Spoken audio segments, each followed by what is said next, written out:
NathanIvy.com. Mr. Ivy know the show must go on. As far as Cincinnati, man, I put on. Tunes made another flame beat for me to cook on. Raised arms, closed fists, yeah, too strong. Team AI, chop it up at the chop shop. Top notch with the king flow, the hot shot. Cops watching, listen to the real. Jumping like hopscotch, nobody harder than, oh, no, think not. Not only citywide, but nationwide. Superlative, keep it locked like them Haitian guys. Put the truth in the airwaves, we talk about it. Brand new like the templates, let's be about it. Who got the info about it? AM. Jono B the rapper, got them jamming when they play him. Staying in my lane, they ain't gotta okay him. Who the host with the scoop? Yeah, they gon' say him. Ivy, so superlative like a bag of Drippos. Show you where the bricks at, Cincinnati red tag. One time where my people at. Team NI where my people at. It's the 513, yeah, you know the flow. What's the word, Nate? Let them know the show. One time where my people at.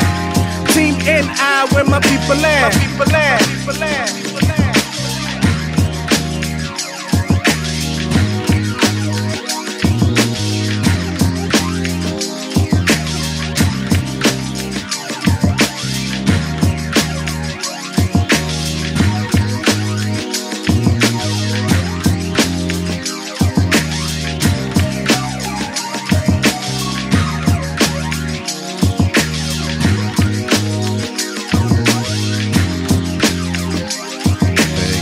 Everybody, hey, welcome, come on in. Just a few minutes after 7 a.m. and this is the Nathan Ivy Show. Good morning to you. Good morning. Now listen, I'm going to make a big announcement about my own personal political future within the next few weeks. I want to say that up front. A big announcement about my future political plans over the next few years. There's been some speculation. But of course, as I say, you are my fam, my digital fam, my real fam in some cases. And I appreciate you being here. And I want you to know first. So a big announcement within the next few weeks. Stick around for that. Also, got a brand new podcast that's rolling out really, really soon. I'm hoping to record what will be the debut episode within the next few days. It's still unconfirmed, but it's a brand new podcast hosted by two people of color. You know, Sin Digital Media is the new urban voice in Cincinnati. The point of it is to elevate, to provide a platform for voices that don't always get heard, delivered by people that look like me and you. Good morning to you. So a brand new podcast rolling out. Really super excited about it. This podcast is a little bit different. This podcast is a duo, male-female duo. They sound great together, actually locally based. Greater Cincinnati area, locally based. Yeah. So pretty dope. We did like I guess you would say like a demo episode, a pilot, if you will. And it sounds terrific. They'll be talking about, and the title of the podcast is just straight up in your face. I'm going to save it for you, but they're going to be talking about issues that matter to you. They'll be talking politics. They'll be talking people. They'll be talking pleasure. All right. From the perspective of us. They are two African Americans, right? Hey, good morning, everybody. So I want to give you a heads up on that. And I may release some of the first episode, like highlights over the weekend, just to whet the appetite, but I'm really excited about it. That's just the tip of the iceberg. Working on a couple other projects that, well, perhaps you can be involved in. But I will let you know. Today is a new day. And we got things to talk about. It's a new day, and we got things to talk about, including Victor Cousins. I've read that his church is up for sale now. $8 million. If you want to get yourself a church, it's available. Mega church. I might go out there and look at it. See if I can get a loan for $7,999,999. I got the one. Get an $8 million. Think about that, fam. Think about it. We posse up and get ourselves a super church facility, a mega church facility.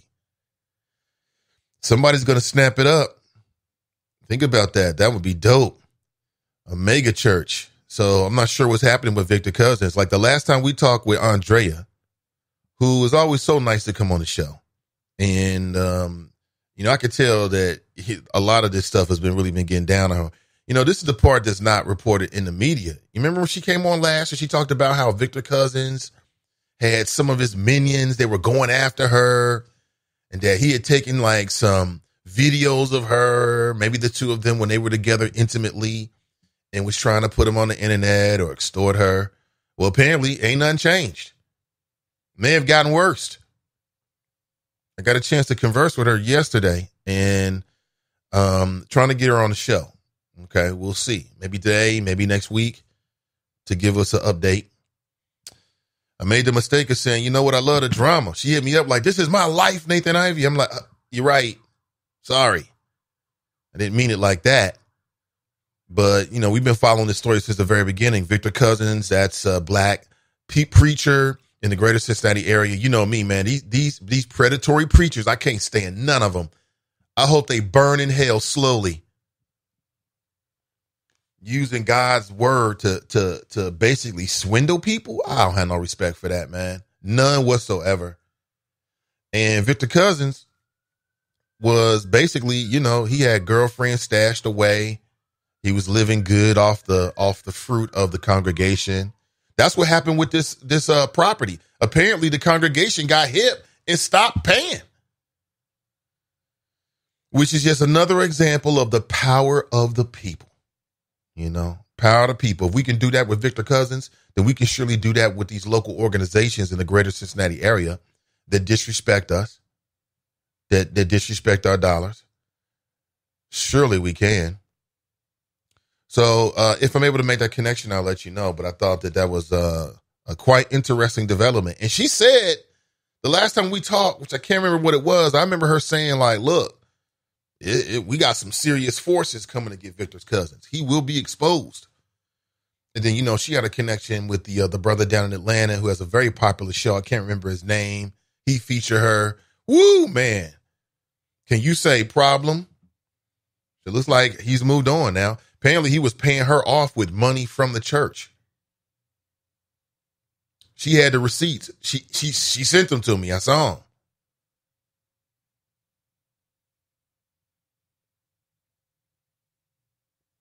Oh, okay, thank you, Pam.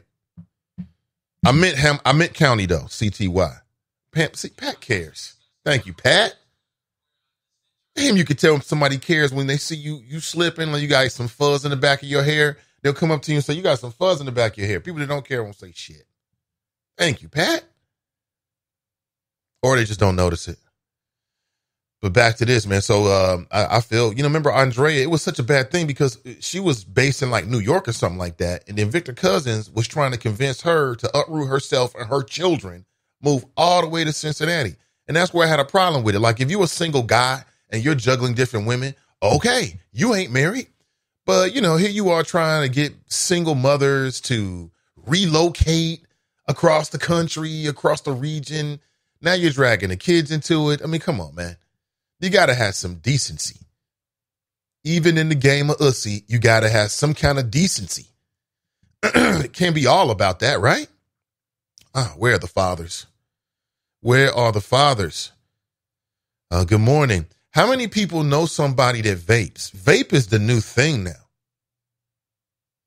Vaping proves my point about marijuana in the city of Cincinnati. For years and years and years, it's been used as a rationale to harass black and brown people, primarily black and brown men. But as we get closer to full-on recreational, who do you see out here? I see a lot of people. I see white people doing it too. Vaping is everywhere. They have these little, vaping is basically you're smoking. But apparently it's causing lung illness. And the big question now is, are Ohio's medical marijuana vapes safe? Listen, anytime that you're taking anything into your lungs, you're damaging your lungs. You ever heard of somebody dying from smoke inhalation? That's because they took too much smoke into their lungs. So whether you vaping or whatever you want to call it, if you're inhaling, you're damaging your lungs in most cases. That's why I'll say it again. Ohioans, because of the health risks, even associated with vaping or smoking marijuana, Ohioans are going to choose. They're going to choose what they call edibles. You eat it. You don't damage your lungs. If you're looking for a high, a sense of euphoria, you can still get it. Some might say it's even more powerful. Guarantee it. We got to make sure the laws are in accordance with the times when that happens, man. But apparently vaping illnesses are being reported all over the country, really, but now in Butler County and here in Hamilton County as well. 7 in 10 young adults in Cincinnati area have vaped. 7 in 10? That is hella high, don't you think? But I think very accurate. Like if you're ever around, they're saying young adults, so we're talking about people who are probably like college age, post high school, although you've got high schoolers who are vaping as well. It's just so easy. It's just a little bitty device. It's a pipe essentially. And it's so small, it looks like you can carry it around in your hand like it's an ink pen. That's how small it is, although it has more weight to it. And you'll see people hitting the pipe. They put it back in their pocket and all kind of stuff. Yeah. Yeah, I got a buddy and an uncle that Uber. They told me people try to get into their Uber ride and want to vape inside the car, right? They're essentially smoking inside the car. So again, let's be smart about this. Are your children vaping? Are the young people that you care about vaping? They might be. They might be. Ask them. Ask them. Well, again, what was it? Yesterday, day before, I told you that the rumor was that there was going to be a new challenger in the Hamilton County Prosecutor's race. And now I'm reading in Cincinnati.com, they do that piece with Jason Williams that sort of confirms the rumor. What's today? 1, 2, 3. Today's Friday, right? Okay, so to Friday, I know that Fanon Rucker is having an event, like a retirement / political announcement event or something like that. And it was widely speculated that at that event, he was going to announce what his next plans were. Fanon Rucker, black man, hip hop generation, and was standing right next to me during one of my most embarrassing times ever. He was right there. I love to tell that story. We go back through memory lane. Former judge, as formerly as just a month ago, stepped down. People were like, what the hell? What is he doing? But, it's like, listen, he's not making a move like that unless he's trying to move forward. Moving forward is Hamilton County Prosecutor. So I'd like to get your thoughts about this. This does kind of change the race. To me, it spices it up a bit. Now, I won't have confirmation until I'm face to face with Mr. Rucker and he tells me this is what it is. Okay, but this is what's being reported through local news. How does Gabe Davis feel about this? How should Gabe Davis feel about this? Is this, wait a minute, how a black man gonna do a black man like that? You already know this black man's in the race. What are your thoughts? This is different. This is Joe Dieters. Joe Dieters gotta go. Did you read the comments that he made in that case about the woman who said that she was raped by her client? Oh man, if you haven't been following that, make sure you check out the Is It Just Me podcast later on today at about 12:30 p.m. approximately. Donnie B, who is a black female and a lawyer, will be talking about it. Joe Dieters is out of order, yo. He's got to go. We all know that. And my take is, whatever it takes. You know what I'm saying? I favor the candidate who's more likely to beat Joe in this race. Now, who do you think the candidate is between Gabe Davis and Fanon Rucker? Who do you think who do you believe that the candidate is that would have a better shot of beating Joe Dieters? I'll wait.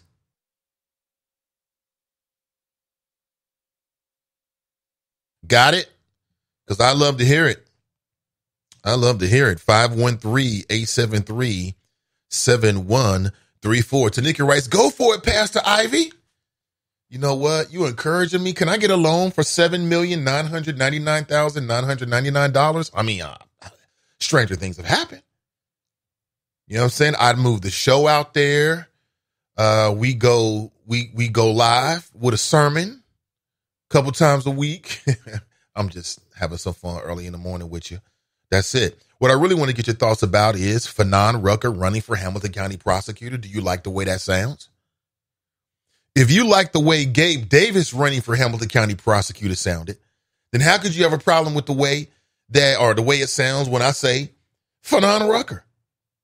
So what's the difference just off the top? Two black men, true.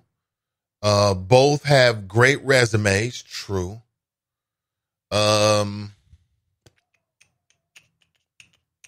I don't know enough about their policies because Fanon is just getting into it to really talk about any policy differences between the two men, because I don't think anything like that's been established. But locally, I think one is much more well known and established within the community.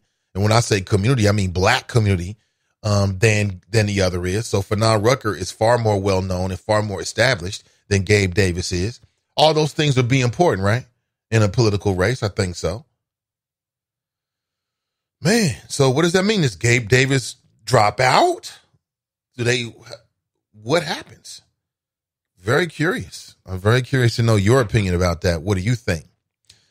Since we're talking about the political system, I think it's worthy of more conversation. I mean, yesterday we talked to Pastor Leslie Jones, who's a part of a group. I didn't realize this until I read an article afterward. It's actually a political action committee, a PAC. You know, we've been throwing that idea around and talking about that concept for some time. Fair Cincy, faircincy.org. She came on yesterday and gave her side of their district plan. Well, just last night, I'm snooping around, right, on social media. That's what it's for. And I'm going to come across a member of city council's social media feed. And this particular person was 100% on the opposite side of what Pastor Leslie Jones said. Now, I've got to go back and check the timeline, but I believe that it's current. As in, within the last 48 hours or so. And this member of city council went down the line, 4 bullet points, talking about why they thought it was such a terrible idea, in particular for the African-American community. But what does the African-American community think about it? We know what the Dems have said. We know what the Republicans have said. We know what Fair Cincinnati is saying. I may reach out to Derek Bauman because he was on that thread as well, voicing his opposition to the idea. I just wonder, at the very least, it's going to provoke some conversation. And if we're talking about the future of the way that, we vote for city council, that's a big conversation, I think. What do you think? Listen, if you want to share, 513-873-7134. Also this morning at some point, I know a lot of people may be hip to, or maybe you're not hip to, a man by the name of Antonio Moore. He's made a name for himself on YouTube. And when you talk about ADOS, himself and a woman named Yvette Carnell are given the credit as being the originators, the authors of that movement. Well, he's now doing a new series with the Griot. And it's very, very interesting. On his latest flow, as I would put it, he takes aim at the Revolt panel, the Revolt TV panel that going back to Monday and Tuesday, everybody was talking about, we were talking about. I thought it was the most interesting thing that I saw over the weekend, and it was. Okay. And he takes aim at it. He's got some critiques of it, including the ownership of it, which is kind of interesting. Like, he talks about the history, and I almost forgot it. And as soon as I saw it or read it, I'm like, oh, yeah, he's right about that. He talks about the history of how Revolt TV was even formed. Right. And there's an old school civil rights fighter that was involved with that. I had nearly forgotten it. But I want to get to that sometime this morning as well. So a lot of things to discuss. If you're in the mood, 513-873-7134. You may or may not. You can always take a free ride on my thoughts. Kick back, chill. Let me do the drive. Well, let me handle this. You do the driving. I want you to make sure you get there really, really, really, really safely. Dale writes, Larry Reed. You're right. That was Larry Reed. Shout out to Larry Reed. Yeah, that was hilarious. Vaping. Think about that. 7 in 10 young adults in Cincinnati have vaped. Wow, that seems like an awfully high number, doesn't it? I mean, to me, it does. Seems like an awfully high number. 7 in 10, 70% of the young adults. Because they don't have the same stigma as, or even health consequences as smoking cigarettes, and or you got a big old fat blunt in your hand. Watch them. Grandma, watch them. Big sis, watch them.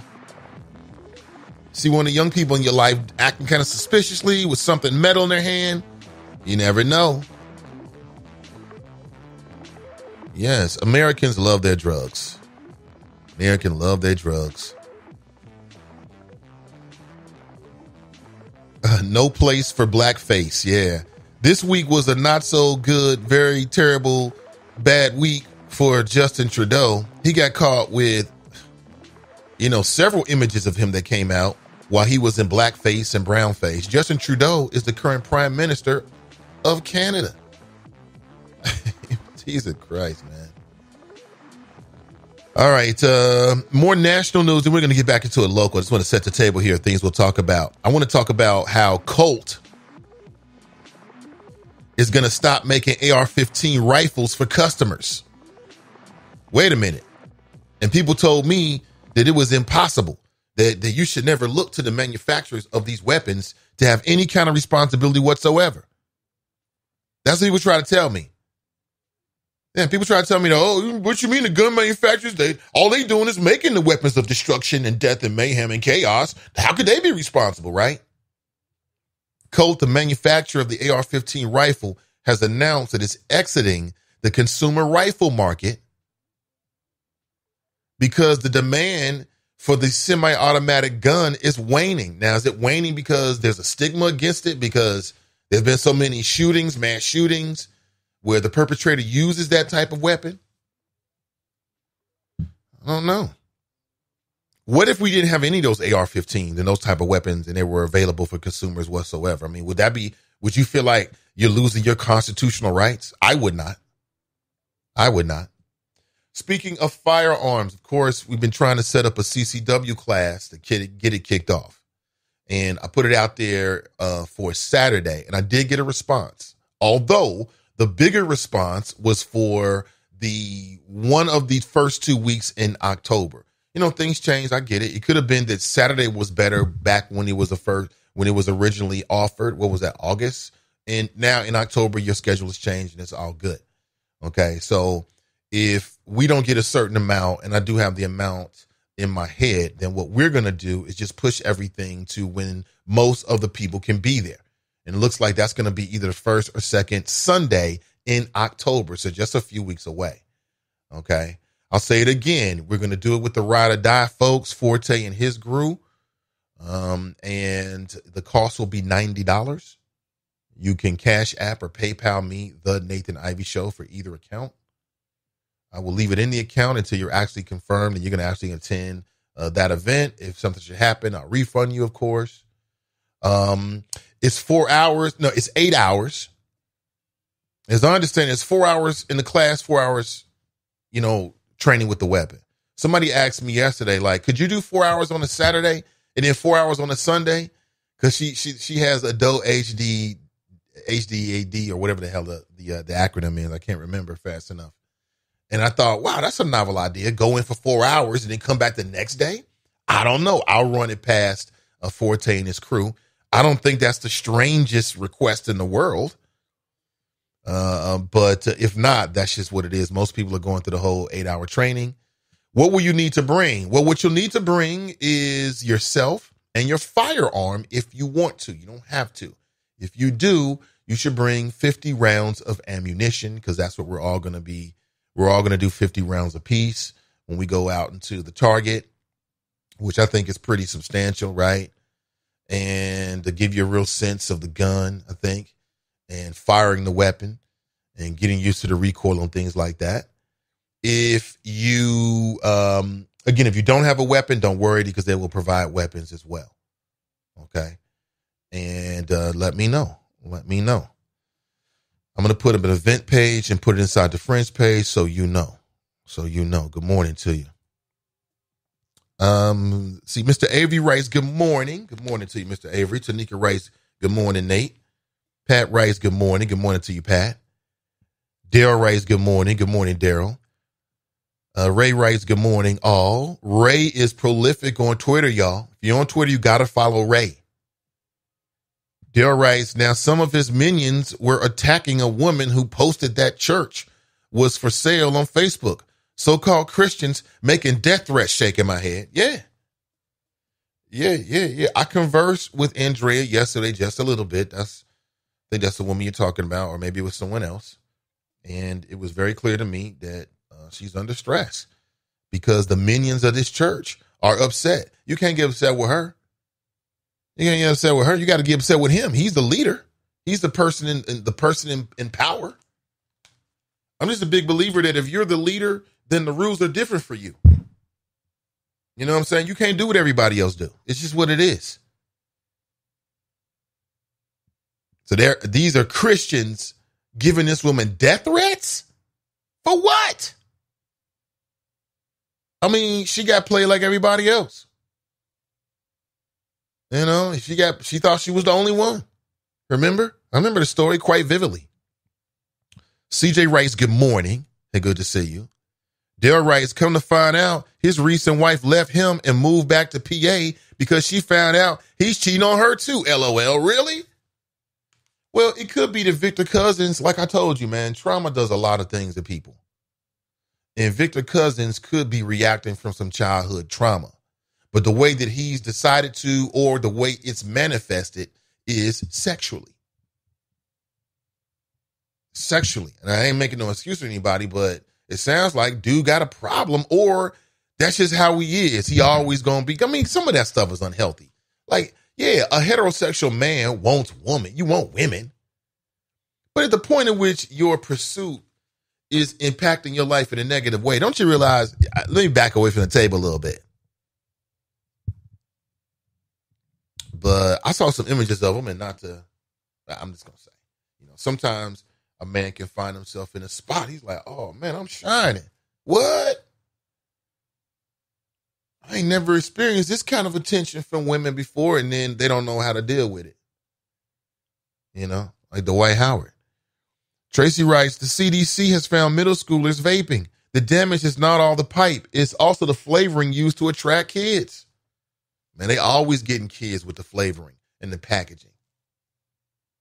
I mean, just generally speaking, unless it's a lung treatment, and even then figure out what it is that you're going to be inhaling. Inhaling any kind of substance into your lungs is not good, generally speaking. Just across the board. I mean, hell, people smoke cigars. They don't inhale that. Dale writes, I have some vapors at work. They get away with doing it in the building. Needless to say, I work in a majority white workplace. Yep. The irony is so thick. I bet you got a lot of white people that's working in warehouses, working on a job. Like I told you, vaping, depending on what your drug is, it allows you to take your drugs to work. So rather than acting like you leaving the site to go get lunch and you really going to get high, you don't have to do that. I mean, you can hit it while you sitting in Burger King's parking lot, while you sitting in the drive-thru, then eat your food. I know people like that, man. I know people who told me that they cannot eat until after they smoke weed because it makes their food taste better. That's how deep it is out here, man. It's real. Mike Jones writes, good morning, Choppers, TGIF. Tiffany writes, good morning, people. Angela writes, salutations. Kelly writes, good morning, Nathan. Brian writes, morning. Angela writes, I hope we don't end up with a bum judge replacing Fanon. Well, I mean, I don't think we will, because so far the name that's jumped out there is somebody who I think will stand up for the community. And that's Janaea Trotter. I think it's Bratton Trotter or Trotter Bratton. No disrespects intended. But Janaea Trotter, right? Who ran for Hamilton County Prosecutor and lost. And she put her name up. So she'll be out there in November. And I'll be speaking with her shortly. Get her on the show to get that interview. Let me see here. Let me check my messages because I put the word out for a couple of folks to give us a call this morning, including, let me see if we can get. Okay, great.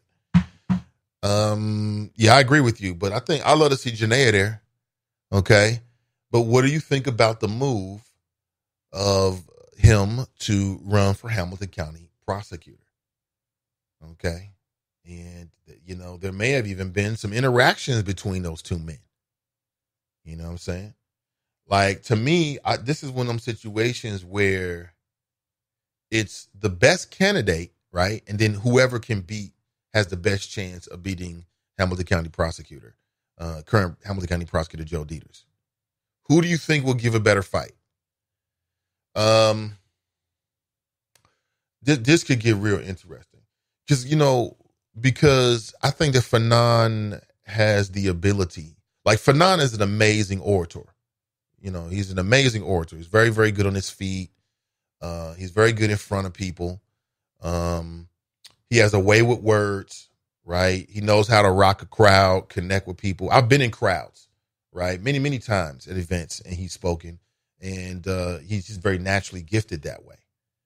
So I think that'll help him as he runs for Hamilton County Prosecutor in terms of verbalizing what the issues are and why he may be a better candidate than Joe Deters.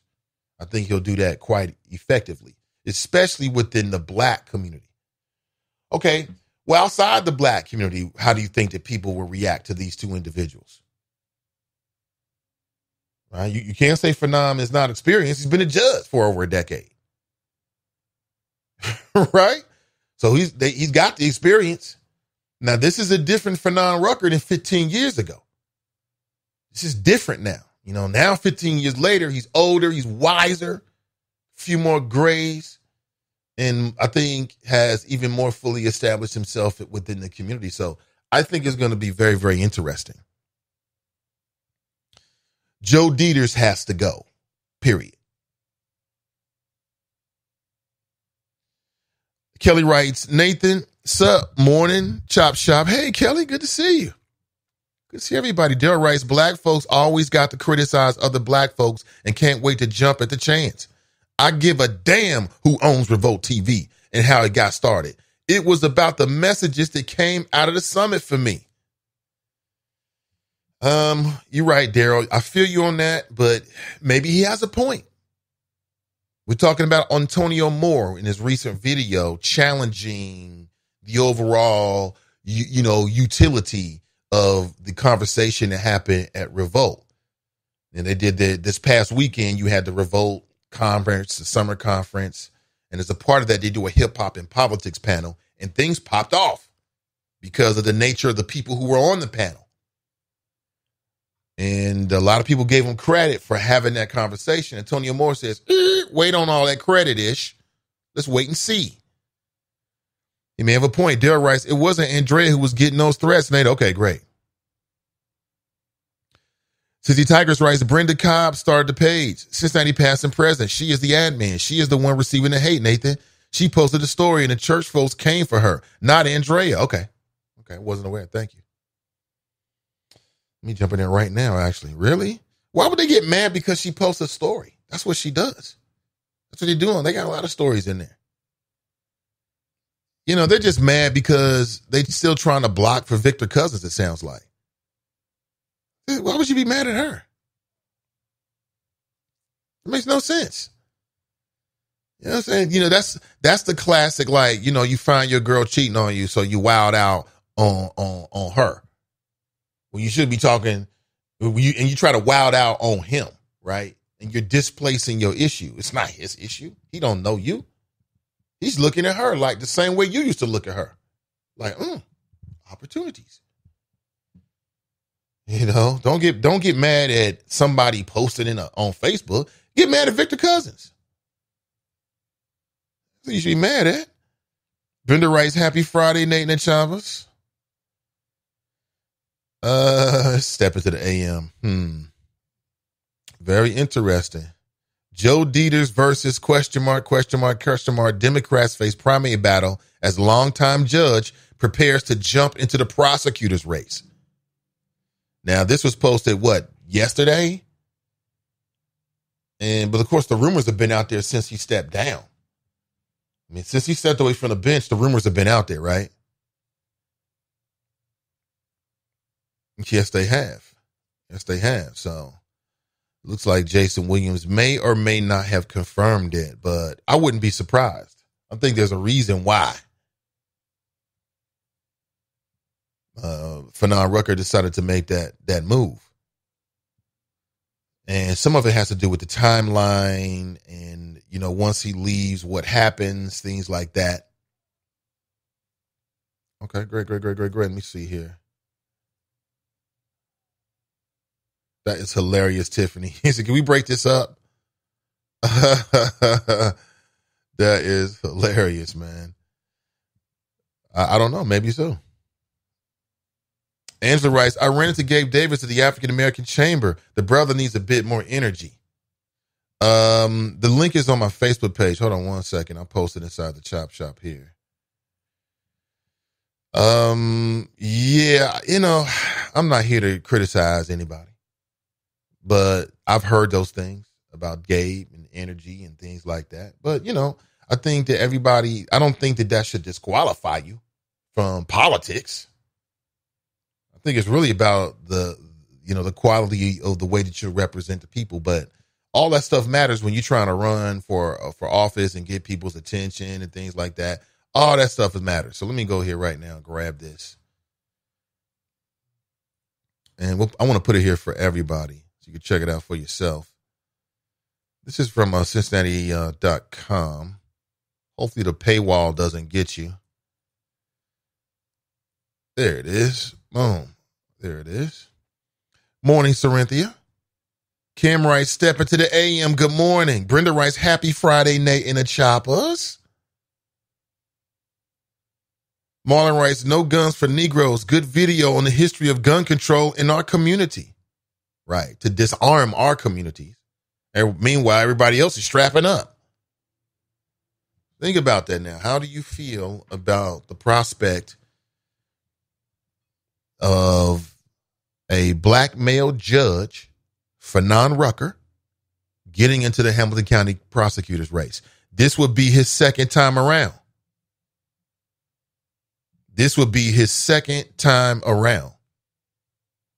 What do you think? Let me know. 513-873-7134. He ran against, this whole reign of terror could have been stopped earlier. But Fanon was a write-in candidate, I believe, many years ago. Let's go to the phones. Good morning. Welcome to the show. Hey, good morning, Nathan. Hey, what's going on? Forte. Hey, this Forte. Yeah, brother. How's everybody doing? I'm doing great. The Choppers, good morning. Doing great. Okay, listen, just want to say this to you. It's never going to be a time we can get all the Choppers together in one setting. So tomorrow is still open for anybody who wants to come. Same deal. I want you to concentrate on the 13th.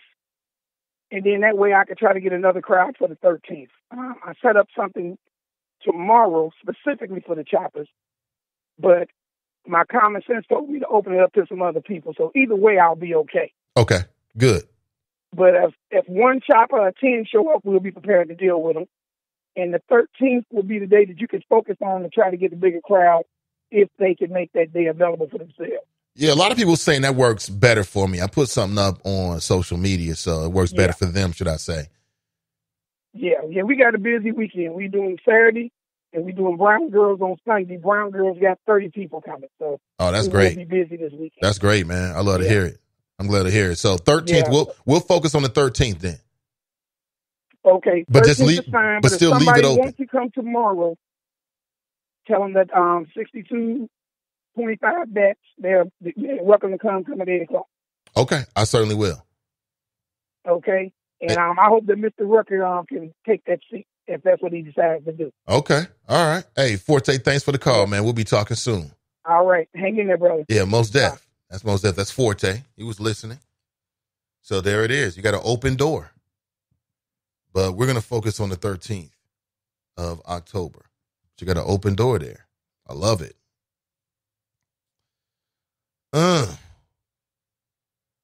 So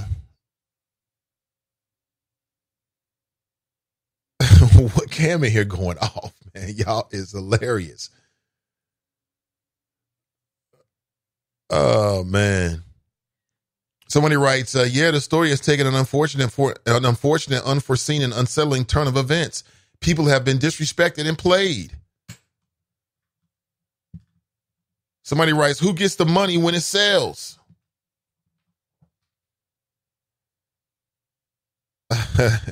Is Revelation still looking for a church site?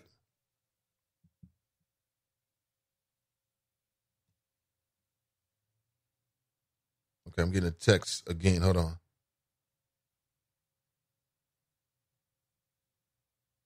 Okay. Thank you, Nicole. Appreciate that.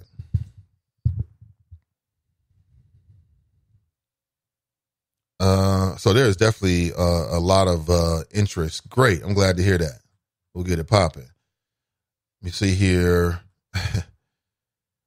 Dang, let me jump in here right now. You said it was politics, future and past. How in the hell, man? These people, boy. Any old excuse will do. Any old excuse will do.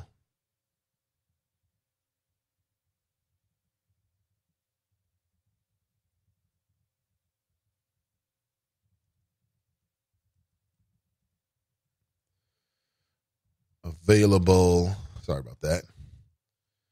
So yesterday, this is more local news. I want to focus on local stuff for the first hour, then we'll break it up and we'll talk about other things, okay?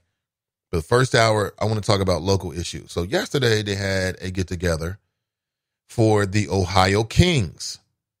And the Ohio Kings is a brand new ABA basketball league that is owned by three brothers. Three black men. Two of them are brothers. Kevin Aldrich, and I don't know if that's his older brother or younger brother. I can't wait to talk to Kevin. I mean, I've conversed with him via text, but I can't wait to talk to him. I'm on his Facebook page right now looking at some of the images and stuff like that. I just think it's dope as hell.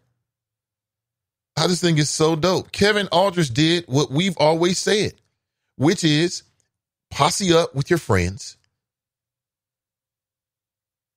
Posse up with, people that you know. And, try to build big things. You may not be able to purchase it by yourself, but maybe you can get 15 friends together and y'all can do something happen, make something happen. That is great. That is absolutely great. And I wish them nothing but success. That is great. The Ohio Kings. And of course, we'll be talking with Kevin very shortly. Perhaps today, and get the inside track, so to speak. But I think that's great. The Ohio Kings, ABA basketball, and I like this better. To me, I like this better than the soccer team already because it's three brothers that own it. Like I said, it ain't this. One of my biggest issues with the soccer thing is it's the same old rich people. They're already rich. They're already wealthy. The wealthiest people in Ohio. Some of the wealthiest people in Ohio are the people behind FC Cincinnati. And we giving them tax breaks and abatements and all kind of things. We should be breaking some new money. You know what I'm saying? So I think this is lovely. I think this is great. I think it's going to be super, super dope. And that's pretty big. I love it. I love it. See, Cincinnati past and present. Okay, let me jump in there right now. Cincinnati past and present. Oh my God, these people keep.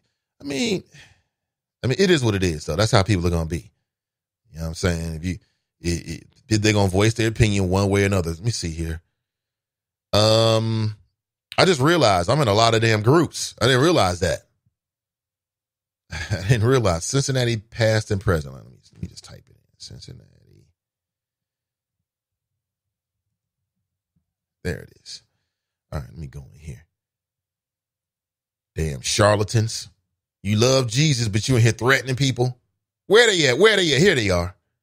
On this post right here, I see Pat, Brenda, and others. Where they at? Where they at?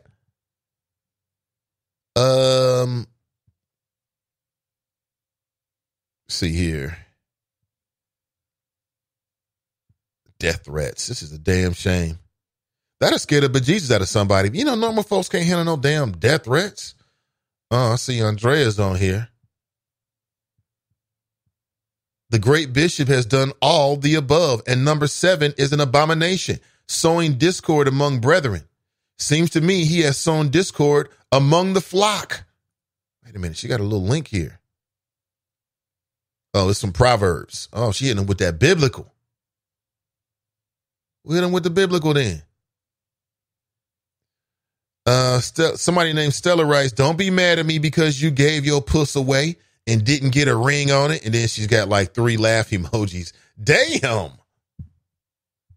Gave your puss away and didn't get a ring on it. Damn.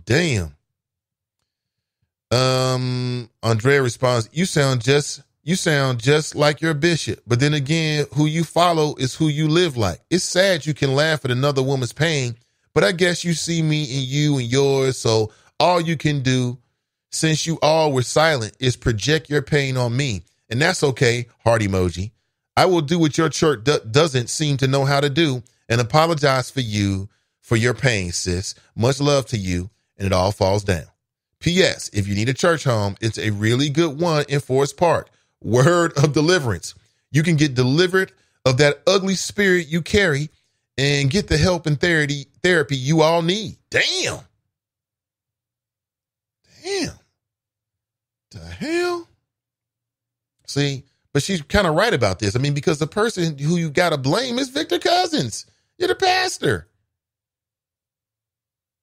I mean, if you're a single man and you're a pastor, can you have girlfriends? Yeah, but that don't mean you're like juggling women or lying to women and using church money. That's a damn shame, man. How often do you think this goes on in these churches? How prevalent is it? Oh, that prevalent? What is this? Suicide prevention in church. It's okay to have a therapist and Jesus too. Well, of course it is. If you believe in Jesus, Jesus created therapists. Of course it is. Of course it is. Thank you so much.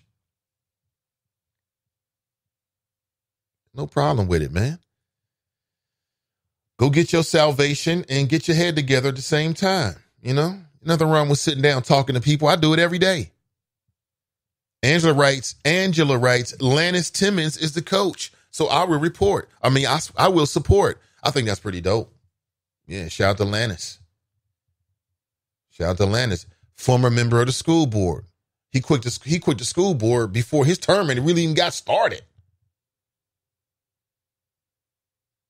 And I talked with Lannis Timmons about that. And, you know, let's just say that it wasn't the experience. He didn't give me no details or anything, but he gave me the impression that it wasn't the experience that he thought it was going to be. Or maybe he ended up dealing with some issues and forces that he didn't see before that. Very interesting. Angela writes, we like it because it's brothers. Yeah.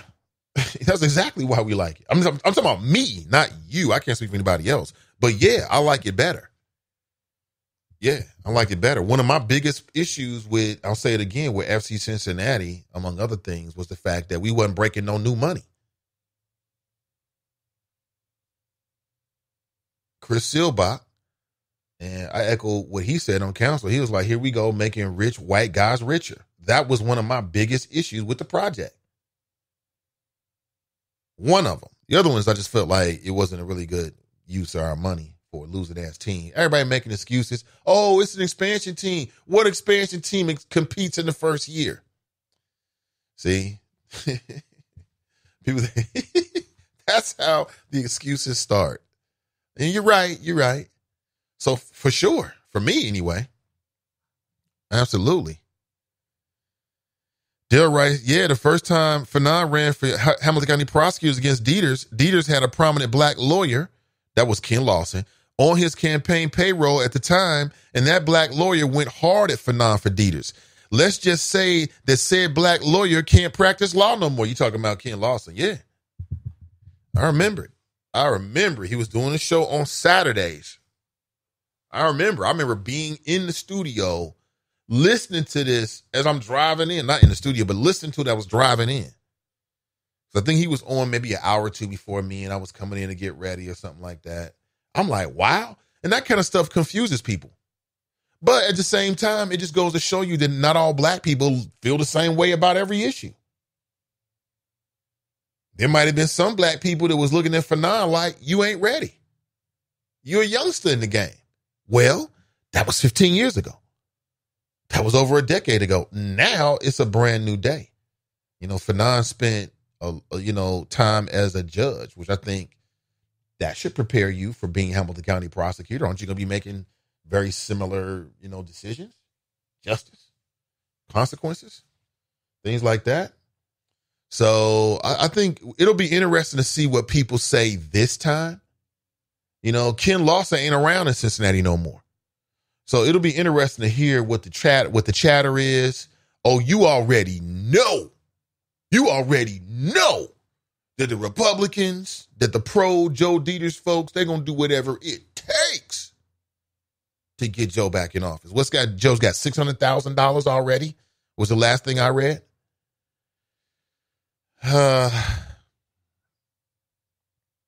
Let's see.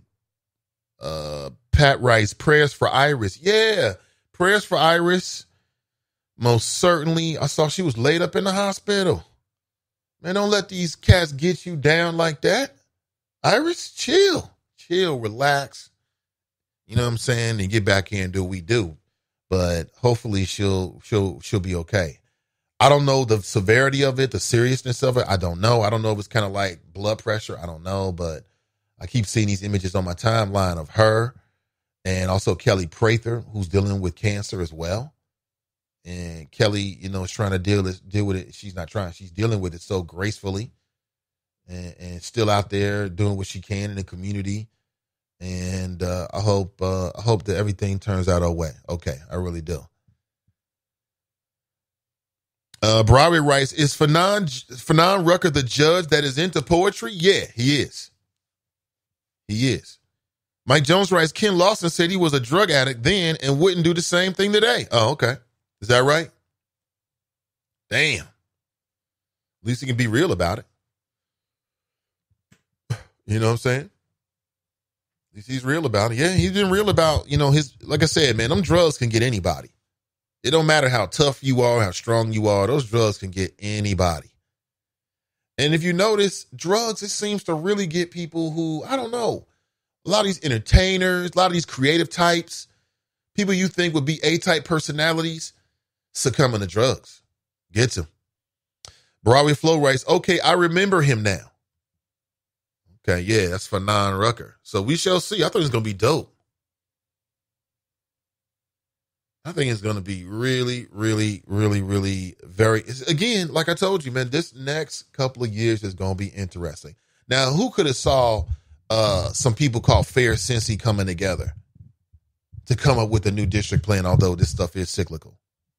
And when I looked at the people who were a part of it, because there was an article in CDB magazine, it was people that was familiar to me. I saw Leslie Jones. It was actually a coalition across Cincinnati. I saw Leslie Jones. I saw Tammy Sullivan, white female Republican. I saw Henry Frondorf. If I'm getting your name wrong, no disrespect whatsoever, who ran from city council from the west side. You know what I'm saying? White male. And I've ran into Henry a couple of times. He seems like a good enough guy. Seems like a cool guy. He did a video that got a lot of plays most recently, in which he was talking about the non-development that's happening on the west side where black people live. It was very interesting. He was like, here are the two buildings in this community. It's like two buildings. That's it. Where is the investment? So that's like a broad coalition. You got black folks. You got Democrats. You got a Republican. It's a very broad coalition. We shall see. I don't know. At the very least, it's going to provoke some conversation. So at the very least, you can get that going. If you haven't already done so, please make sure you get your ticket to the Cincinnati NAACP Freedom Fund dinner that happens September the 28th. The tickets are going to be on sale through the 22nd, which is coming up in just a few days. That's why I'm telling you. And the keynote speaker is going to be Keola Brown, national president of the A. Philip Randolph Institute. The Freedom Fund dinner takes place Saturday, September 28th, 2019 at 6:30 p.m. Duke Energy Center. Okay. Check it out. Check it out. Very important. Angela writes, "Side, we have had 2 unsuccessful attempts at Hamilton County Prosecutor, so I'd say enthusiasm is a part of the campaign." I would too. Yeah, I mean, I'm agreeing with you 100%. I mean, we talked about this already when Gabe Davis' name came out and people were analyzing him as a candidate. It ain't personal. I have no personal animus toward anyone, so it wasn't personal, but that did come out of the conversation, like charisma, energy level, things like that. But I don't think that should disqualify you. And it's going to be interesting to see how this all plays out, man. That game of politics. And there's even more to the story behind the scenes, in the sense of, and I'm just getting this stuff second and third handed.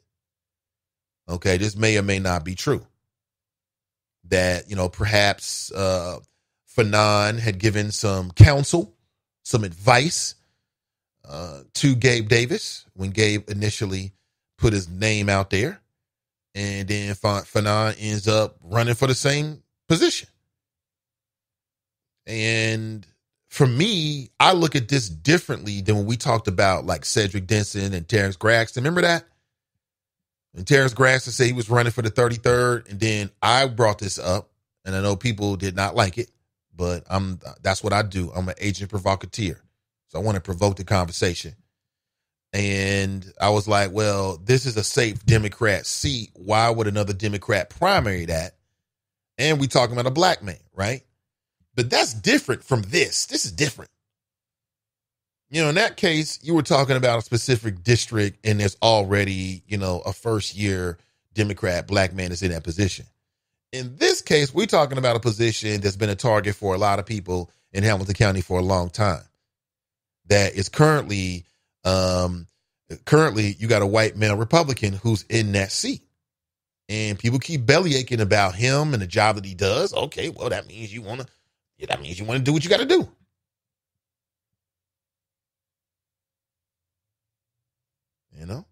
That's what that means.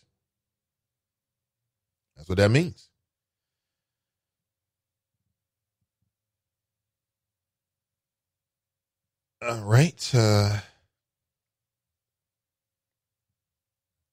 man, that's great. Oh, man, that's cool. Oh, man, I love it. I love it, man. The digital revolution is certainly here in Cincinnati. I mean, it's certainly here in Cincinnati. I love it. That is interesting. That is great. So the African American Chamber, they do a monthly mixer. And so yesterday they were over in Walnut Hills, and they were, interacting with the people who were there. And, it seems like I just love it, man. That is great. Some of the players were there and things like that. That's pretty cool. It's pretty cool. See here. Let me get back to your chat, and then we'll take a quick break and come back. TNT's in the house. Yes, Ken Lawson tells a hell of a story about his drug addiction and the aftermath. Yeah, I've heard some of it.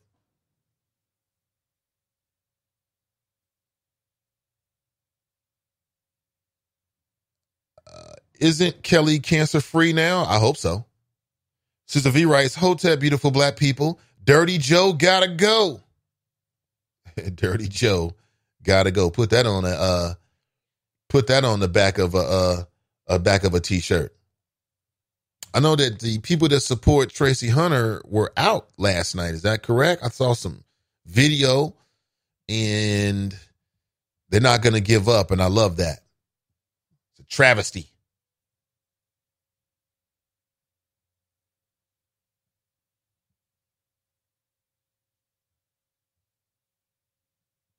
Angela writes, I tried to speak on opportunity zones, but it wasn't a sexy enough topic. So to quote Bunky, goal.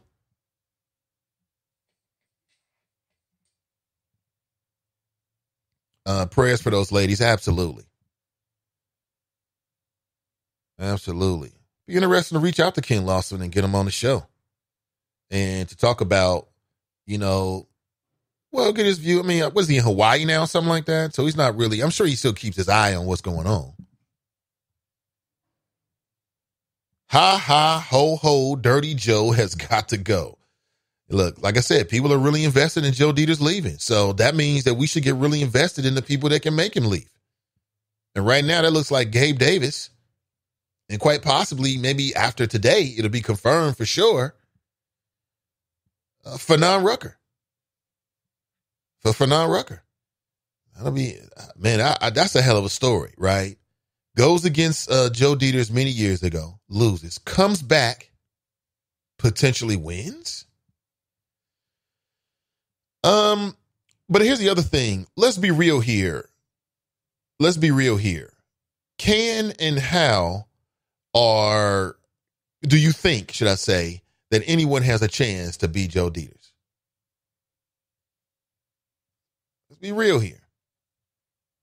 You tell me. 513-873-7134. You tell me. Think about it. And okay, so just think about it, and then you can react on the other side. We'll take a quick pause and come right back. This is the Nathan Ivey Show. I'm live, I'm local, and I'm vocal. Powered by Sin Digital Media. Don't go anywhere.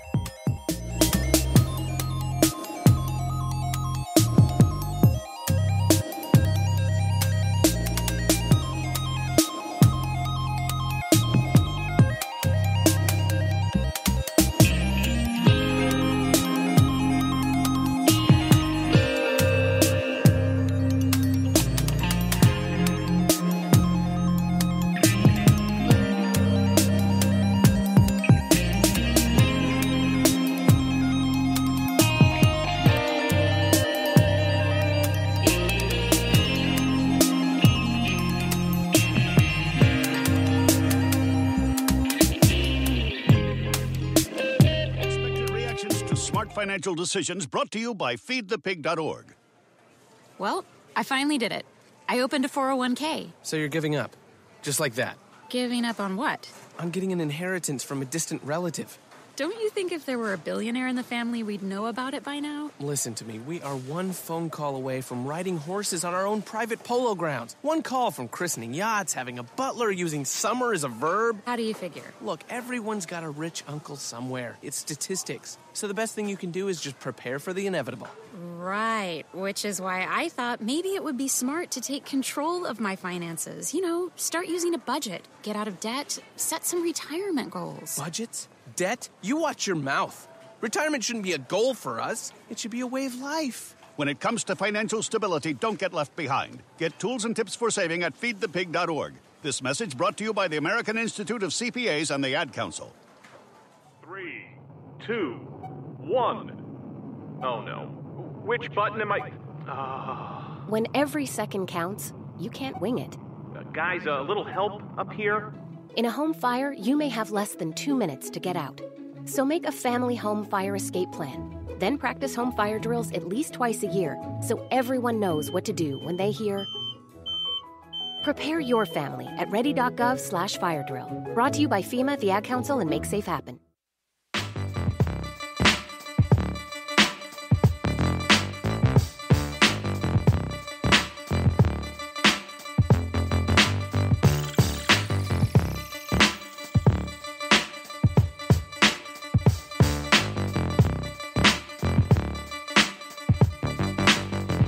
All right, let's shift gears here. Good morning, everybody. Live, local, and vocal. Nathan Ivey with you. And it's being reported that New York Mayor Bill de Blasio is announcing that he's going to end his presidential campaign. It's going to be over within the last 24 hours. So de Blasio is out, as if he ever had a chance anyway. I mean, right now, the poll numbers suggest you got 3 non-black people, all Democrats, who are leading for the Democrat nomination. At the top, you got Joe Biden, followed by Elizabeth Warren, followed by Bernie Sanders. Yes. Real quick, how many people have been contacted by any pollsters within the last, say, 6 months? 3 months. Have you been contacted via phone, via email to be a part of any polls? I'd like to know. Because you see these polls, and the polls say this, they say that, but who are they really reaching with these polls? Speaking of polls, POLLS, polling people's opinion, the numbers are out about Kamala Harris, and it ain't good. If you're a Kamala Harris supporter, it ain't looking good. If you believe these latest poll numbers, her numbers are dropping dramatically. She's dropping like a rock. It ain't working. For whatever reason, she's not resonating. She's not resonating with the people that they claim that they're talking to in these polls. Yeah, as we get closer, the next Democrat debate will be on the let me look at the calendar here. It's October the 15th, which is a Tuesday. And then there might be another on the 16th. Now, what's different about these polls? Well, these polls are going to be what's different about the upcoming Dem debate?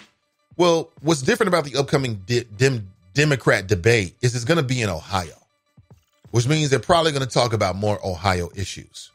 Okay. Probably even more relevant to us. First night's going to be the 15th. Second night's going to be potentially the 16th. Now, the 15th is a Tuesday.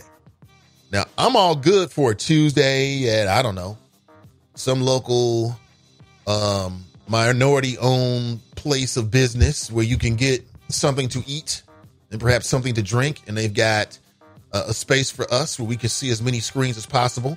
I just want to know that if I set it up, will you attend? That's Tuesday, October the 15th, and that'll be a watch party.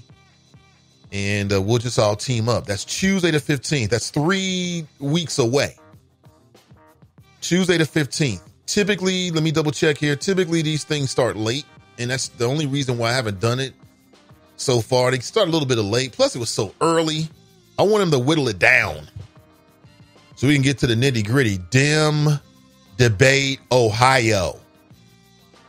I'm sending it to Google. Who's in, who's out, the next Dem debates. If you're interested, you can just give me a quick thumbs up. Simple as that. Or I'm down, Nate. I would attend something like that.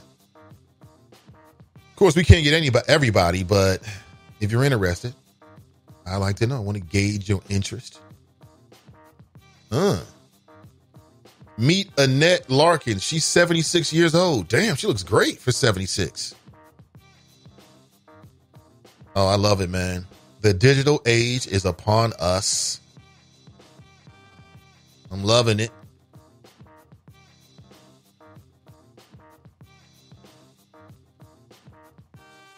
I love it. I'm going to say it again.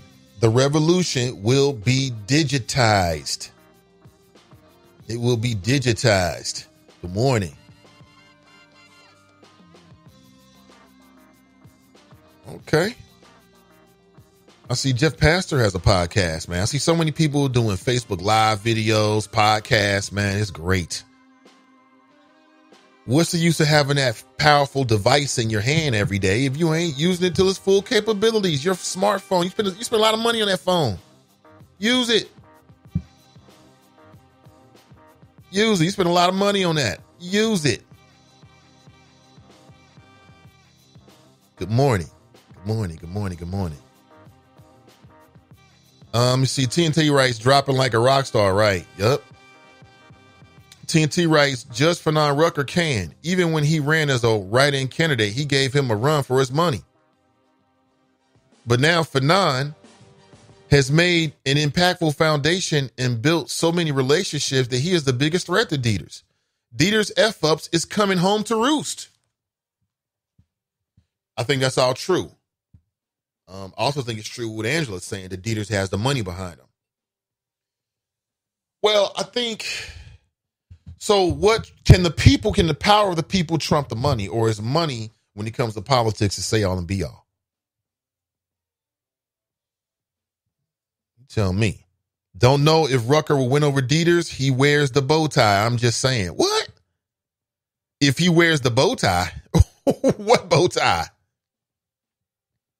Angela writes, you don't say, but I'm not sure what she's referring to. Maybe she's referring to, I'm not sure. I'm not sure what I was saying. Don't think it happened again. Dieters getting prominent black folks in this city on his campaign payroll to go hard at his black opposition for the Hamilton County prosecutor seat. They will surely do his dirty work for $1. I mean, this is Cincinnati. Who could that be? Who was the brother that was in Steve Shabbat's anti-Aftab Pourval campaign? I already went on Lincoln's show and they just gave him the business, and they should have. I can't remember the guy's name, but maybe he might. But what prominent black person is going to get in bed with Hamilton County Prosecutor Joe Dieters over any black candidate, not the least to say against Fanon Rucker? I'm trying to think. I mean, you always got but I don't really think nobody's going to pay attention to what these guys got to say, though. But let me just think about who that would be. I'm trying to think, who are debating, bought and paid for Negroes that might run out and do something like that. I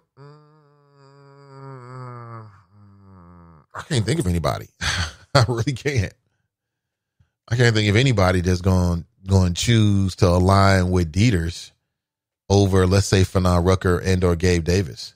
I'm sure they're out there. I'm sure if it happens, we won't be surprised. Oh, okay, this guy we forgot, but I can't think of who that might be right now. The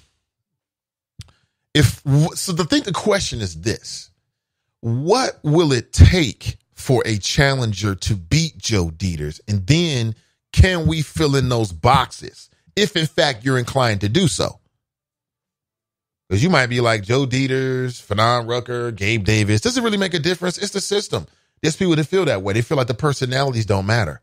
It's the system that's corrupt, and no one man is going to make a difference. I think, just having said that, that's part of what I think any challenger to Joe Dieters needs to do, is to elevate the discussion and make people understand that the personality of the individual does matter. Right? It does matter who's in that position. Because if not, you know what people are going to say. Oh, it's the system. Black man, you think they're going to let a black man, look at Tracy Hunter, they're going to say, right? They're going to say, look at Tracy Hunter. How much of a difference does she make? It's the system, they're going to say. You already know. You already know what they're going to say. So, and there's an element of truth in that. But at the same time, I think it really does matter who's running these Hamilton County, critical governmental agencies, right? And offices and platforms. I think it really does matter. So it begs the question, I mean, how would Hamilton County be different under, let's say, Gabe Davis or Fanon Rucker? What's the difference? That's a question that needs to be answered. I'm sure these are very smart people. They're going to answer all these questions if, in fact, it goes down like that. TNT writes, dropping like a rock star? I meant dropping like a rock. That's it. Lynn's in the house. She writes, good morning, great people. Angela writes, bottom line, the Republicans are going to try to retain that seat. Yeah. Mr. Muller writes, I can think of one black person, Nate. His name rhymes with Slender Man. I'm just saying. Let me think. Who could that be? Who could that be? Rhymes with Slender Man. I don't know. Maybe you're right. I don't know. We will see. In order to beat Dieters, the first thing the opponent needs is to understand is that you are running against an entire system. The money, this is TNT now, the money could possibly defeat Gabe because he is a new unknown face, but he is highly qualified as well. It just might not be enough to overcome his war chest. Yeah, absolutely. So it's going to take money to overcome that system, huh? Yeah, it'll take an incredible effort. An incredible effort. Dieters don't need a black person in his camp to win.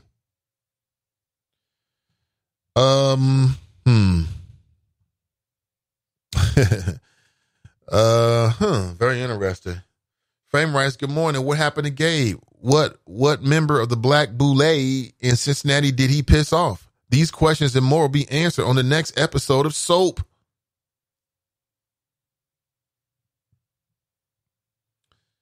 Let's see here.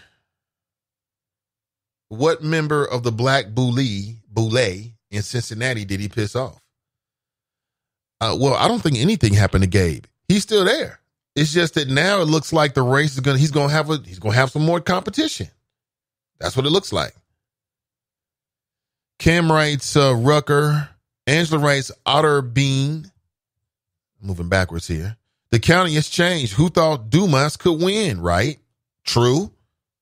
Dumas won county seat. Was that because Chris Monzel ran a horrible campaign? He took it for granted? I don't know. Or was it just the right time? I know somebody who swears that he predicted that Dumas was going to win. I'm like, really, B? Come on, man.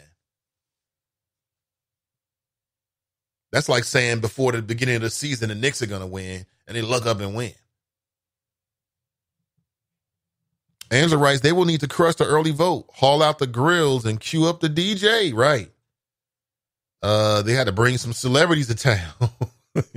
Jeezy with his new Asian girlfriend, his new Asian boo. Who else? What's the brother's name? Light-skinned brother that does all the ballots. Him married to Christy Teigen or whatever her name is. What's his name? John Legend. John Legend will be here because he loves Hamilton County Democrats. They always bring in John Legend. Man, if we need to get Outkast in here, what we need to do is get Cardi B in here. Get Cardi B to come in and do a promo campaign, be a part of the kickoff. That'll bring out the young girls. Cardi B. Who else could we bring? Maybe bring Lorenz Tate. Get that Love Jones hip hop crowd. 35, 40-something year olds. Broadway Flow writes, keep the sorry ass Knicks out of this, Nathan. Angela writes, let's have Gwen McFarland on to discuss Democratic strategy. I think that's a great idea. Deborah writes, good morning, Nate and the Choppers. Hey, good morning to you, Deborah. Thank you for being here.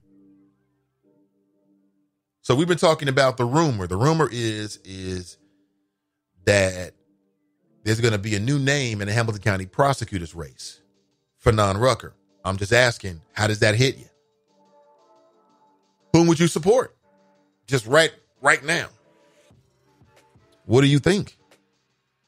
I was with you until you said Cardi B. She can stay where she at. I just kind of threw that in as a joke, but I mean, Cardi B does wax political. She'll be putting up videos talking about politics and things like that. Yeah, absolutely. Deborah writes, good morning. I think I read that already. Good morning to you, Deborah, again. True that, Mike J. It's not like we haven't had candidates win in this city who were outspent by the GOP.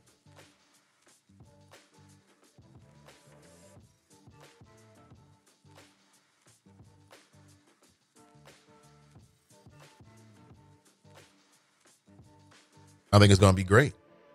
I think it's just going to elevate the conversation. I think Fanon, if he gets into it, it's just going to elevate the conversation. That's it. Nothing more. Good morning and welcome back. Okay, I want to switch gears here. These things may or may not be on your radar screen. Of course, we can continue the conversation, but I want to add to it a little bit. I want to add to the conversation a little bit, and I want you to listen to this. Okay, this is a video from a man named Antonio Moore, who a lot of people like his YouTube show. He's been associated with Yvette Carnell as being one of the founders of something called the American Descendants of Slaves, ADOS, which I'm sure you've heard before. If not, you're hearing it for the first time. And he recently put out a video in which he criticized the Revolt panel on hip hop and politics that happened this past weekend. This past weekend, going into Monday, Tuesday, was all everybody was talking about. But he took a different spin on it. And he's questioning whether that's the right platform for social justice. And I'm not sure if you were hip to this or you watched it before, if you heard it before. If not, I just want to play a minute of it real quick. And I want to have a conversation with you or throw it out there and get your thoughts about what he is saying. Do you agree or disagree? Okay. So it's refreshing right now and getting ready.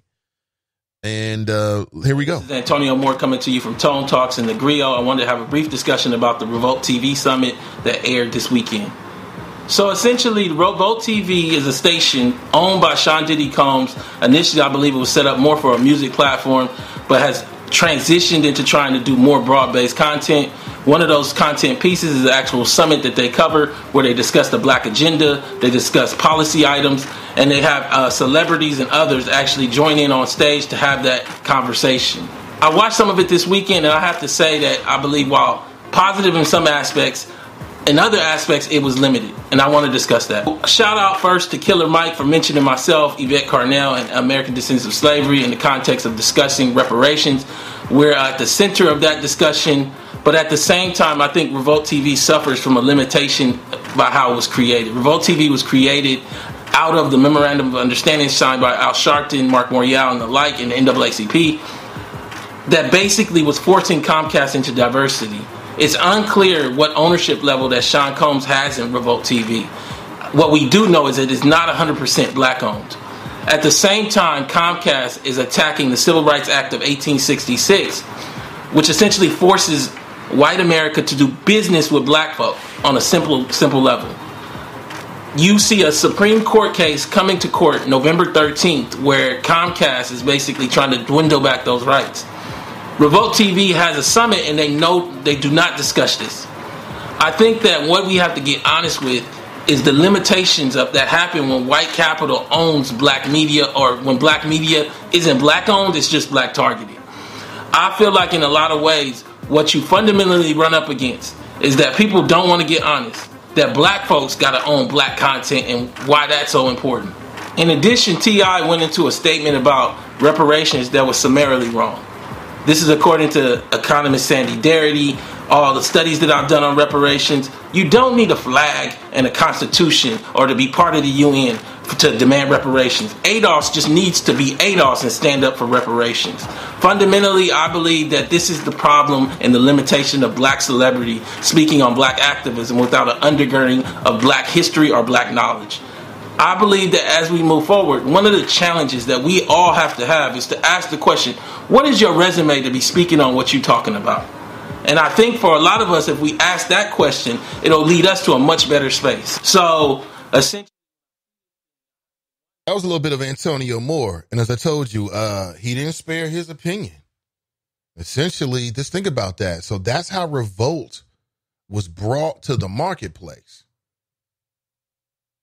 Through an agreement that involved Al Sharpton and others to create a media space, a black-owned media space.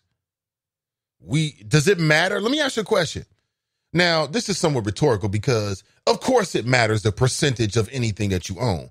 Because if you own a majority of it, or if you're the largest single stakeholder, then depending on how you write things up with your OA and you operate your business, that person will have more sway. So we get it.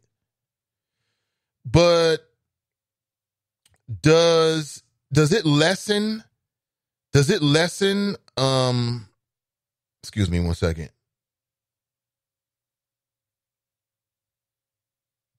Does it lessen the impact of what Revolt does, can do, and will do because Puffy may not own 100% of the company? It depends on what percentage he owns. If he's the largest, if he's the largest single owner of a piece, but yet the majority is still owned by other people, I don't know. It depends. Depends on how they do their business. I thought it was quite interesting that he said that the deal with Comcast didn't come up. I'm telling you, Comcast, man, I've called out Comcast as well through the Rachel Maddow show. MSNBC is owned by Comcast. One thing that I noticed is that when the Trump administration took over, Rachel Maddow stopped talking about net neutrality. The only damn thing she was talking about was the damn Mueller report.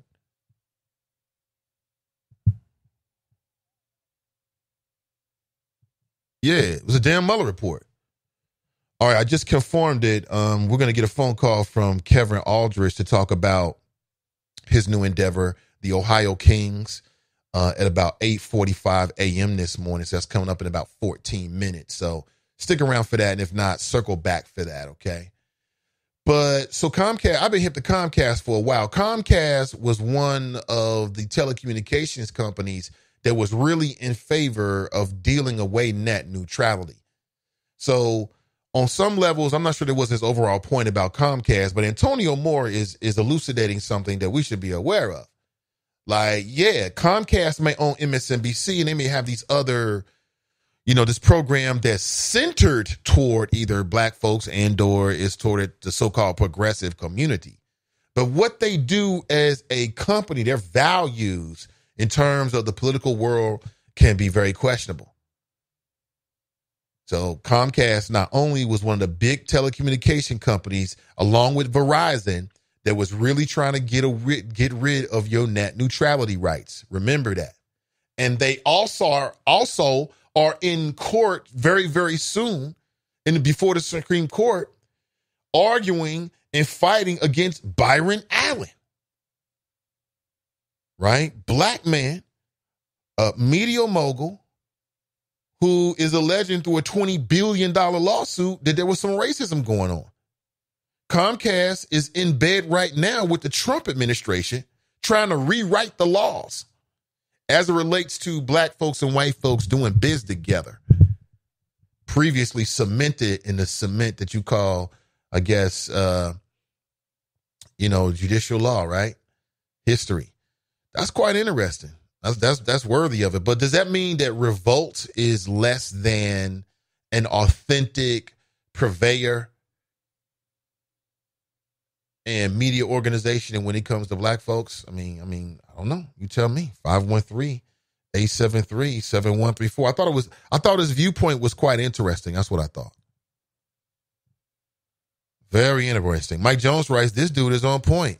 A lot of these celebrities aren't the best speakers for ADOS calls. Let's do the same form with activists, college professors, and journalists. If you did the same form with activists, college professors, and journalists, then it's going to take a different viewpoint.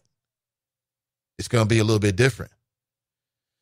Mila writes, I agree with some of the things he said, especially about T.I. People think he's so smart because he used words hood nigwise don't normally use. If T.I. so smart, ask me who he should be sleeping with.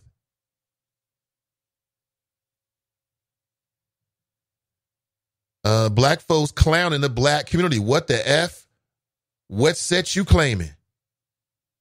Clue Magic's in the house. He writes, good morning, Nate and the Choppers. Angela writes, Nathan, you should do a roundtable discussion with local millennials to see where their heads are at. It's a very good idea, Angela. Sissy Tigress writes, Nike dropped Antonio Brown. Yes, they did. Like Nike is some purveyor of morality. You got people working for basically slave wages in other countries to make them damn shoes for us. Man, shout out to the Stephon Marburys. You know what I'm saying? Shout out to the Stephon Marburys, man. $20 shoes. I mean, you wasn't like jumping out the gym. You might have a Lonzo Ball moment where you got to change your shoes at halftime or something like that, but they were less expensive. All right, let's go to the phones here. Good morning. Welcome to the show. Good morning, Mr. Ivy. This is your West Side Connection, Drop Squad 52, sleeping in this morning. So I just turned on. Yeah, I'm sleeping in this morning, sir. I just turned on the show, and I heard you talking about, or you played a clip from Tone Talk, who was speaking about the Revolt Summit. Yeah. That was put together by Sean P. Diddy Puffy Combs, formerly known as Vote or Die. You remember that campaign, don't you, Mr. Ivy? I do, and I don't know why he ever gave it up. Well, see, Mr. Ivy, this is what I've been talking to you about ever since you allowed me to be a voice on your show, going back to April of 2018. Mr. Ivy, this is the evolution of the current plantation we call the Democrat Party. There is no longer a division on the plantation, Nate, because there are too many people on the plantation. Well, I'll stop using that word. There are too many members of the Democrat Party that are kind of old, and they're not in touch with the younger members of the Democrat Party, which you witnessed at the Revolt Summit a couple of weeks ago. And my take is the reason Mr. Tone Talk is coming with this angle of his commentary, for one, he knows good and damn well that forum that P. Diddy put together has nothing to do with the executive side of Comcast. That is not, people in that audience have no clue about what is going on with Comcast and the Byron Allen case, let alone who owns Revolt. And Nate, you have to be, and Tone, he's to me, he's not being genuine by bringing up the fact that type of forum should not go on if the people who put the forum together, buy the facility, do the insurance, do the security, if they're not black, that somehow those voices should not be heard in that particular venue is exactly what I've been talking about, Nate. There are powerful voices within the Democrat Party, especially now in an election year, that see the fracture of the Democrat Party.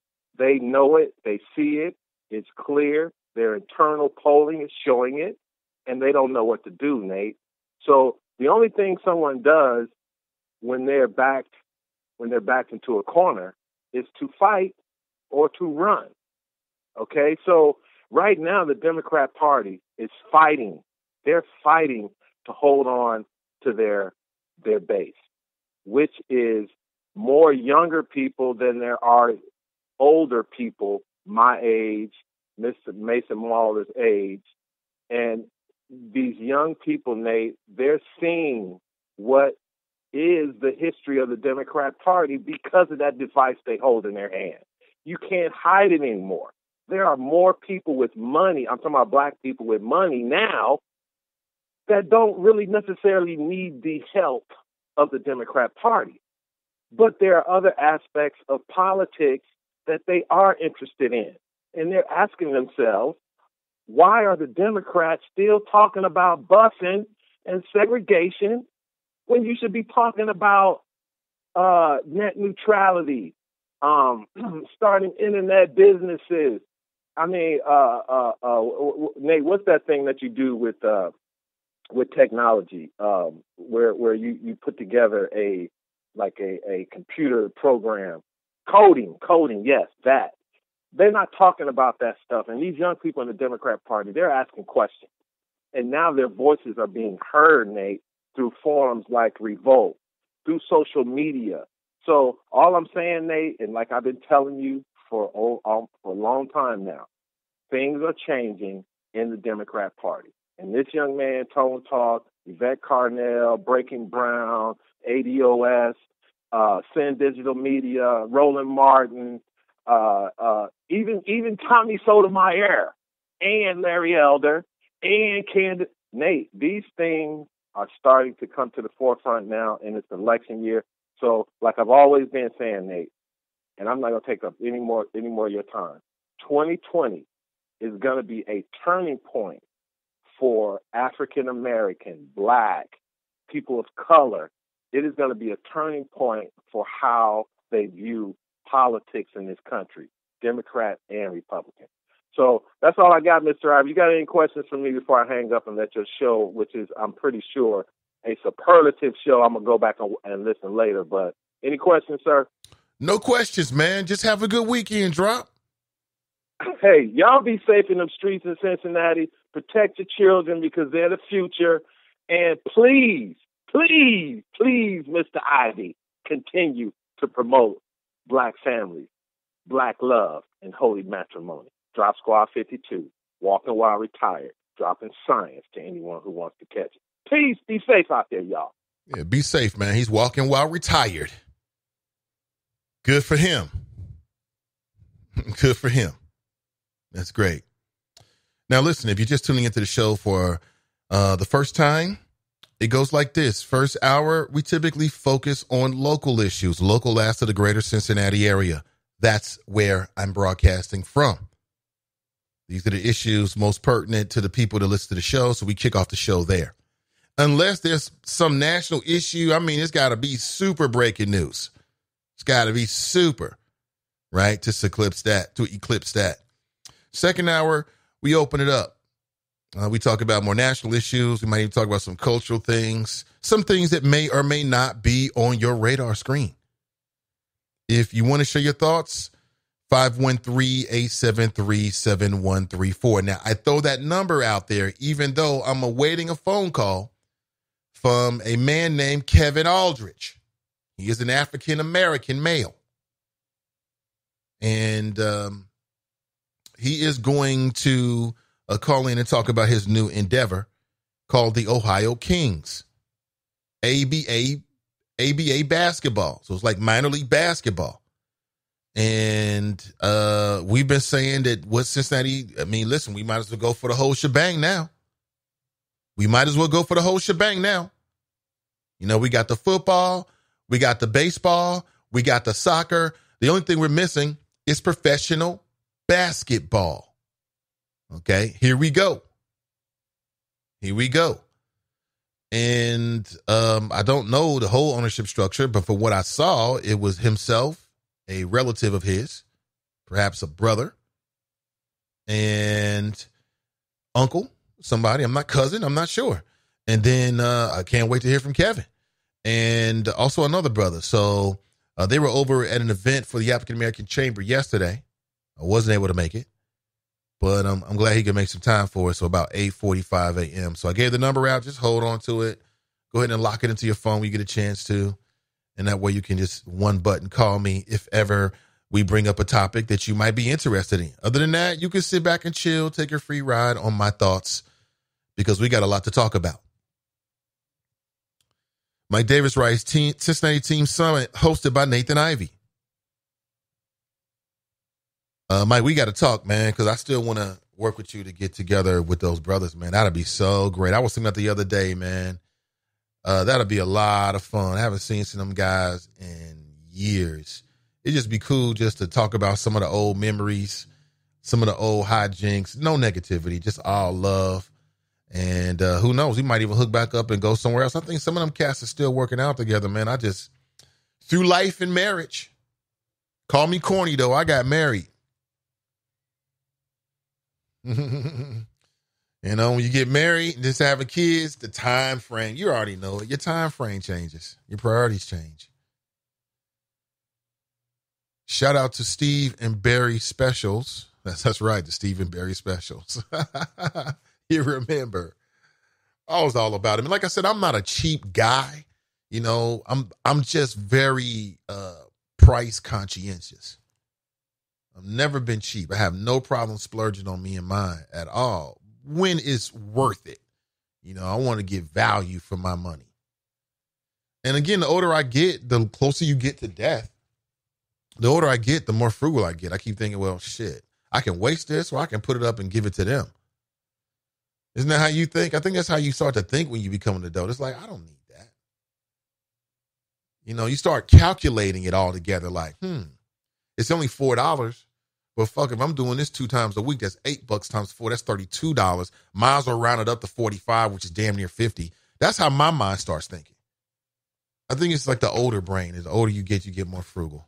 When I was younger, I would waste money like it was nothing. Now I'm like, I got kids. You know what I'm saying? I can give that to them. $10 sitting somewhere with some interest, that's more than $10. That's a lot more than $10. So I'd rather choose that. Mason Muller writes, NBA or FC Cincinnati? You already know. For me, it ain't even no choice. NBA. Especially if it's a black ownership group. Even better. Even better. But that's just my own bias. But even with the NBA, I still feel the same way about these tax abatements and all that kind of stuff, man. I mean, listen, if you got the wherewithal to put together a plan like that, you should be able to pay your property taxes. And by you paying your property taxes, now you paying back into the piggy bank like all the other property owners here in the city. Just saying. NBA or whatever, I mean, public policy should be bigger than any personal choice, in my opinion. It's what's best for the collective, the whole, not just some individual. Individually, you already know, NBA all day, any day over. I'll take ABA over FC Cincinnati. That's just me. Okay? But in terms of public policy, who knows? Who knows? That's great. Maybe we're getting ahead of ourselves. we might be getting a little ahead of ourselves. I don't know. See through.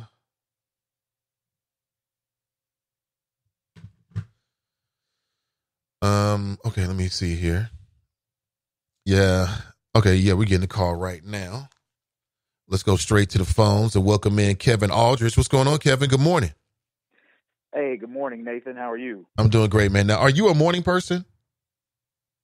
Man, listen, I am a mix of a morning person and a not morning person. I'm a late morning person. So you're a late morning person. Okay, yeah. You know, I've just developed myself, man. I'm an early morning person, man. I'm up like 4:35 every weekday. Oh, man. Even on the weekends now, man. Well, man, your body just gets used to it. Like Saturdays, I wake up same time. Sunday, same time. I can't turn it off now. Yeah, see, I'm about 8 o'clock. That's about the time my internal clock goes off. Any earlier than that is a bit of a struggle. You know, it's interesting because my numbers say that about 8:30, and that's when I typically do my interviews for that reason, is when most people start to plug into the show. So you're not alone in that. So, but good morning to you, man.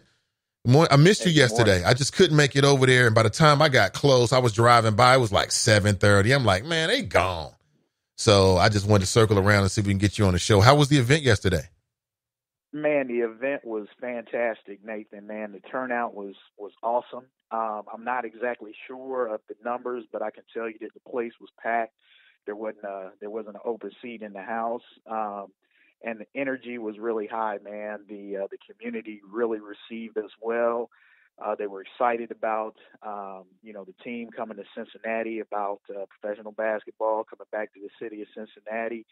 And, we unveiled our team uniforms at the event last night for the first time. So we put it out on social after the